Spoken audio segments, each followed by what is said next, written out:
Hi every one, ഞാൻ doctor C K Anilkumar, senior psychologist. Expect, accept, ഈ രണ്ട് English വാക്കുകളെ ആണ് ഞാൻ ഈ റീൽസിലൂടെ ഒന്ന് പരിചയപ്പെടുത്തുന്നത്. എക്സ്പെക്ട്, പ്രതീക്ഷ. നമ്മളെല്ലാവരും ഒരു തരത്തിൽ അല്ലെങ്കിൽ മറ്റൊരു തരത്തിൽ ജീവിതത്തിൽ പ്രതീക്ഷ അർപ്പിക്കുന്നവരാണല്ലോ.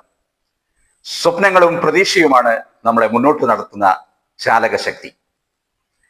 എന്നാൽ അടിക്കടി പരാജയം സംഭവിക്കുമ്പോൾ നമ്മൾ നിരാശയിലേക്ക് പോകും, ഡിപ്രഷനിലേക്ക് പോകും. മാത്രവുമല്ല, അമിത പ്രതീക്ഷ വെച്ച് പുലർത്തുന്നവർക്ക് നിരാശയിലേക്കും ഡിപ്രഷനിലേക്കും പോകാൻ കൂടുതൽ എളുപ്പമാണ്. ഇനി ആക്സെപ്റ്റ് എന്താണെന്ന് നോക്കാം.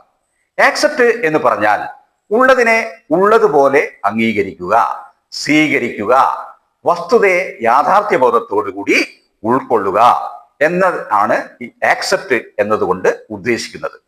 അങ്ങനെ റിയാലിറ്റിയെ അല്ലെങ്കിൽ വസ്തുതയെ ഉള്ളതുമാതിരി അംഗീകരിക്കാൻ കുറച്ച് പ്രയാസമുണ്ട്.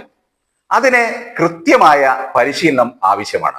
അങ്ങനെ പരിശീലിക്കുകയാണെങ്കിൽ നിങ്ങൾക്കും ഏത് കാര്യവും ആക്സെപ്റ്റ് ചെയ്യാൻ സാധിക്കും. അങ്ങനെ ഇത് കൂടുതൽ അറിയണമെന്ന് ആഗ്രഹിക്കുന്നവർ എൻ്റെ വീഡിയോക്ക് താഴെ ലൈക്ക് ചെയ്യുക, കമന്റ് ചെയ്യുക, ഷെയർ ചെയ്യുക. എൻ്റെ ഫോൺ നമ്പർ 8075349621.